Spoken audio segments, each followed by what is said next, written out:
किसी ने क्या खूब कहा है कि जंगल में जो सीधे पेड़ होते हैं वो सबसे पहले काटे जाते हैं और जो टेढ़े मेढ़े तिरछे पेड़ होते हैं वो सदियों तक जंगल में खड़े रहते हैं। एक बच्चा अपने पिता के साथ एक जंगल में घूमने के लिए जाता है। वो दूर से देखता है कि एक शेर एक हिरन का शिकार कर रहा था। उस बच्चे के मन में ये दृश्य देखकर एक करुणा का भाव उदय होता है। वो अपने पिता से कहता है कि पिताजी, ये हिरन तो कमजोर है और वो शेर उसको खा रहा है, हमें उस हिरन को बचाना चाहिए। ये सुनकर पिता कहते हैं, लेकिन वो शेर भी तो भूखा है, अगर तुम हिरण को बचाओगे तो तुम शेर के लिए बुरे बन जाओगे। तो इस परिस्थिति में तुम क्या कर सकते हो? अब ये बात हम सब के लिए सोचने की है कि एक जगह जहां हम किसी का फायदा कर रहे होते हैं, दूसरी जगह किसी का नुकसान कर रहे होते हैं। जैसे एक सिक्के के दो पहलू होते हैं, उसी तरह अच्छाई और बुराई के भी दो पहलू होते हैं। तो सवाल ये है कि किसी आदमी को कोई अच्छा काम करना है, अच्छा बनना है, तो वो किस तरह का काम करे जो किसी को आहत ना पहुंचाए। तो आज की जो कहानी मैं आपको सुनाने वाला हूं, उसमें आपको कर्मों का पूरा ज्ञान मिलेगा कि असल में कर्म क्या है और कर्म, अच्छे कर्म क्या होते हैं। इससे पहले कि आप इस कहानी में खो जाएं, इस चैनल को सब्सक्राइब जरूर कर लें। तो चलिए कहानी शुरू करते हैं। बात उस समय की है जब गुरुकुल में शिक्षाएं हुआ करती थी। मतलब गुरुकुल में बच्चे सीखने के लिए जाते थे, वहीं पर रहते थे, वहीं पर प्रकृति का आनंद लेते थे और वहीं पर अपनी शिक्षाएं ग्रहण करते थे। ऐसे ही वेणुवन गांव का मोहन नाम का युवक गुरुकुल में पढ़ाई करने के लिए जाता है। उसके माता पिता उसे बचपन में ही उस गुरुकुल में भेज देते हैं। गुरुकुल में जाने के बाद बहुत सालों तक वो अपने सहपाठियों के साथ बहुत अच्छी अच्छी शिक्षाएं ग्रहण करता है। उसे वहां पर जीवन के सिद्धांत सिखाए जाते हैं। उनमें से एक सिद्धांत ये सिखाया जाता है कि हमेशा भलाई का काम करो, अच्छा काम करो, सबकी मदद करो। ये ज्ञान मोहन के दिमाग में बहुत गहरे से बैठ गया था। इसीलिए जब वो वापस गुरुकुल से अपनी शिक्षा ग्रहण करके आया तो वो अपने गांव में सबकी मदद करता था, हर किसी का काम करता था। कोई भी युवक उससे कोई काम करने के लिए कहता तो वो मना नहीं करता था। लेकिन जैसे जैसे समय बीतता गया, एक दिन उसने अपने कानों से छुपकर सुना कि गांव के कुछ युवक उसका मजाक बना रहे हैं। वो सब कह रहे हैं कि वो तो फायदा उठाने के लिए है, उसके तो मजे लो, उसका लाभ उठाओ जितना हो सके। वो किसी के काम को मना नहीं करता, वो दूसरों का काम करने के लिए अपना काम भी छोड़ देता है। बताओ कितना मूर्ख है। ये सुनने के बाद मोहन के कानों में खून उतर आया। वो निष्पक्ष भाव से सबकी मदद करता था, सच्चे दिल से करता था, लेकिन बदले में उसे क्या मिला? ये सुनकर उसका दिल सहम गया और उसने मन ही मन में निश्चय किया कि आज के बाद वो किसी की भी मदद नहीं करेगा। और अब मोहन गांव का ऐसा युवक बन चुका था जो किसी की मदद नहीं करता था।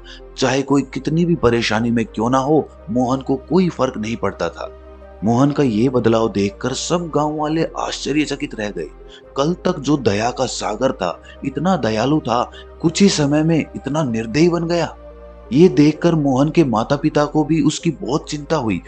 उन्होंने अपने बेटे से पूछा कि बेटा, ऐसी क्या बात हो गई है, तुम इतना क्यों बदल गए हो? तो मोहन ने कहा, "हाँ, इस जमाने में किसी की भलाई करके कुछ हासिल नहीं होता। ये बात मैं महसूस कर चुका हूँ। मैंने जीवन में जितनी भी गुरुकुल से शिक्षाएं ग्रहण की, वो सारी शिक्षाएं बेकार चली गई, वो व्यर्थ हो गई, क्योंकि ये संसार किसी का नहीं है। यहाँ सच्चे दिल से कोई किसी की मदद कर दे, उसको उसको बेवकूफ समझा जाता है।"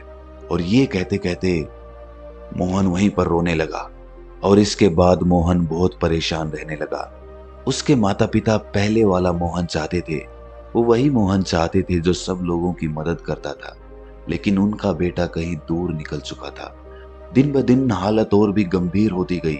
एक दिन उनके माता पिता को पता चला कि पड़ोस के गांव में एक बौद्ध भिक्षु आया हुआ है और वो मानव स्वभाव के बारे में बहुत सारी बातें बता सकता है। इसीलिए मोहन के माता पिता मोहन को लेकर उस बौद्ध भिक्षु के पास पहुंचते हैं। जब वो उस गांव में घुसते हैं तो एक औरत एक बौद्ध भिक्षु को बहुत जला कटा सुना रही थी। वो उसको कह रही थी कि इनको शर्म नहीं आती, भीख मांगने के लिए आ जाते हैं, सुबह सुबह अपना काम तो नहीं करते, दरवाजे पर आकर खड़े हो जाते हैं और पता नहीं ऐसी क्या क्या बातें। लेकिन बौद्ध भिक्षु तो भिक्षा मांग कर ही खाते हैं, उन्हें तो सब कुछ सहना पड़ता है। इसीलिए वो बौद्ध भिक्षु एकदम शांत खड़ा हुआ था। उसमें क्रोध का भाव तिनका मात्र भी नहीं था। और जब उस भिक्षु को उस घर से भिक्षा नहीं मिली तो वो दूसरे घरों की तरफ निकल गया। ये सारा दृश्य मोहन भी देख रहा था। इसके बाद उसके माता पिता कुछ गांव के लोगों से पूछकर उस बौद्ध भिक्षु के ठिकाने पर पहुंचते हैं। वहां पर पहुंचकर वो देखते हैं कि ये वही भिक्षु था जो गांव से भिक्षा मांगकर वापस लौट आया था, जो गांव में भिक्षा मांग रहा था और जिसे वो औरत जली कटी सुना रही थी। उसे देखने के बाद मोहन और उसके माता पिता ने उसे प्रणाम किया और वो वहीं पर बैठ गए। उसके बाद मोहन के माता पिता ने सारी परिस्थिति उसे बयां कर दी। उन्होंने अपने बेटे का जिक्र करते हुए बताया कि ये हमारा बेटा पहले बहुत दयालु हुआ करता था, सबकी मदद करता था, लेकिन अचानक पता नहीं ऐसा क्या हुआ कि अब ये किसी की मदद नहीं करता। कोई इसके सामने मर भी रहा होता है तब भी ये बिल्कुल उसे पानी भी नहीं पिलाता। ऐसा स्वभाव हो गया है इसका। हम कुछ समझ नहीं पा रहे कि ये बदलाव अचानक से हुआ कैसे। इससे पहले कि वो बौद्ध भिक्षु को जवाब देता, वो औरत जो गांव में उस भिक्षु को जली कटी सुना रही थी, वो अपने बेटे को लेकर वहीं पर पहुंच गई और हाथ जोड़कर उस भिक्षु से प्रार्थना करने लगी कि मेरा बेटा बहुत बीमार है। अचानक से इसे बुखार आया और गांव के लोगों ने बताया कि आप इसकी मदद कर सकते हैं, कृपया करके मेरे बेटे को ठीक कर दीजिए। ये सुनकर वो बौद्ध भिक्षु तुरंत उस बच्चे का उपचार करने में लग जाता है और कुछ ही देर बाद औषधियां देने के बाद वो बच्चा बिल्कुल स्वस्थ हो जाता है। ये सब देखकर वो औरत उसे कुछ भिक्षा देकर प्रणाम करके वापस लौट जाती है। ये सारा दृश्य मोहन भी देख रहा था। मोहन के मन में एक सवाल उठ रहा था और जब वो इसका कोई जवाब नहीं ढूंढ पाया तो उसने उस बौद्ध भिक्षु से पूछा, शायद आपने पहचाना नहीं, ये वही औरत थी जो आपको जली कटी सुना रही थी, जो गांव में आपको भिक्षा देने से मना कर रही थी। शायद आपने उसे पहचाना नहीं तो आप उसकी मदद नहीं करते। ये सुनकर वो बौद्ध भिक्षु मुस्कुराने लगता है। उसके बाद वो बौद्ध भिक्षु मोहन को बताता है कि दूसरों की अच्छाई करने से कुछ अवस्थाओं में दुख मिलता है, लेकिन अगर तुम कर्मों का सिद्धांत समझ लेते हो तो अच्छाई और बुराई, इसके सारे भेद तुम्हारे सामने स्पष्ट हो जाएंगे। मैं भली भांति जानता था कि ये वही औरत है, लेकिन मैंने बिना कोई द्वेष का भाव रखे हुए वही किया जो मेरा कर्तव्य था। जब आप किसी की भलाई या किसी की अच्छाई बिना किसी लालच के करते हो, बिना किसी बदले के करते हो, बिना किसी द्वेष के करते हो, वही अच्छाई होती है। लेकिन अक्सर हम लोग जब किसी की मदद करते हैं तो हमारे मन में यही भावना बन जाती है कि बदले में वो इंसान भी मेरी मदद करे, लेकिन जरूरत पड़ने पर जब वो हमारी सहायता नहीं करता तो हमें दुख होता है।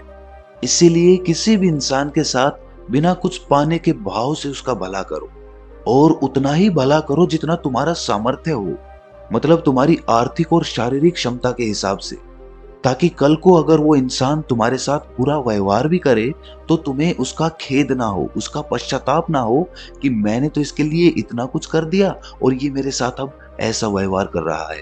इसीलिए किसी का उतना ही भला करो जिससे तुम आहत ना हो। दूसरी बात, किसी दूसरे परिवार के झगड़े के बीच में तुम कभी मत पड़ना। अगर कोई पति पत्नी आपस में लड़ रहे हैं और वो पति अपनी पत्नी को पीट रहा है और तुम उसे बचाने के लिए पहुंच जाते हो कि तुम भाई औरत को क्यों पीट रहे हो, तो ऐसा करना तुमको संकट में डाल सकता है, क्योंकि वही औरत जिसकी तुम मदद करने के लिए गए हो वो ये कह सकती है कि ये हमारी आपस की बात है, तुम्हें इससे क्या लेना देना, और इसका तुम्हारे पास कोई जवाब नहीं होगा। इसीलिए दूसरे के फटे में कभी टांग मत डालना। अगर ऐसी स्थिति कभी पैदा हो जाए, कोई तुमसे मदद मांगे तो दरबारियों तक खबर पहुंचा दो, अदालत उसका फैसला करेगी। तीसरी बात, अपने विवेक का इस्तेमाल करो। अपनी आंखें खोलकर देखो कि किसे वास्तविक रूप से मदद की जरूरत है और कौन ढोंग कर रहा है, क्योंकि अक्सर लोग दया का पात्र होने का दिखावा करके आपको बेवकूफ बनाकर आपसे मदद ले लेते हैं। जैसे कि आज के युग में हम बहुत सारी जगहों पर देखते हैं, बस अड्डों पर, रेलवे स्टेशन पे, कि बहुत सारे छोटे छोटे बच्चे भीख मांगते रहते हैं। अब उसमें दो स्थितियां पैदा होती है। अगर आप उनको भीख देते हो तो आप भीख मांगने को बढ़ावा देते हो, और अगर भीख नहीं देते हो तो वो बच्चा शायद आज खाना भी ना खा पाए। इसीलिए ऐसी स्थिति में आपको अपने विवेक का इस्तेमाल करना चाहिए। आप उसको पैसे देने की बजाय खाना खिला सकते हो या कुछ किताबें दिला सकते हो। इसीलिए सही तरीके से मदद करने के लिए विवेक का होना बहुत जरूरी है, वरना तो आपके धन का दुरुपयोग ही होगा। और एक बात जो समझने की है कि किसी की भलाई करनी है तो खुद की भलाई करो, क्योंकि अगर तुम खुद जीवंत हो गए, अगर तुम खुद बदल गए तो पूरा जमाना अपने आप ही बदल जाएगा। इसीलिए कहीं आपने अपने मन में ये भ्रम तो नहीं बना रखा है कि मैं तो अच्छा इंसान हूं और मैं दूसरों की मदद करता हूं। तो वो तुम्हारा अहंकार का रूप है। इंसान कभी भी आखिर तक पूर्ण नहीं होता, और जो अपने आप को पूर्ण समझ रहा है वो धोखे में है। इसीलिए दूसरों को बदलने की बजाय खुद को बदलने पर ध्यान दे, और इसके लिए आपको भीड़ में भी अकेला रहना सीखना होगा। आप सबके साथ हैं, सब में उपस्थित हैं, लेकिन अंदर से आप एकांत हैं, अंदर से आप शांत हैं, अंदर से आप मौन हैं। जब आप अपने एकांत को देख लेते हैं तो आपकी अंतर यात्रा चालू हो जाती है।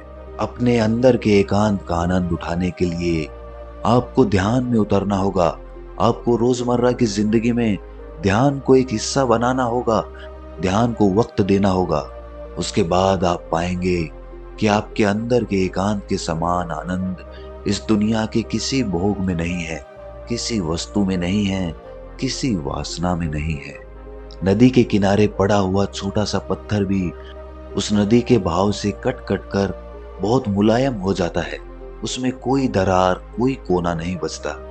उसी तरह ध्यान के निरंतर भाव में बहने से उसी तरह निर्मल हो जाता है, जिसके बाद हम किसी भी चीज को महसूस कर सकते हैं, जिसके बाद हम वर्तमान का मतलब समझते हैं, जिसके बाद हमारे अंदर करुणा का उदय होता है।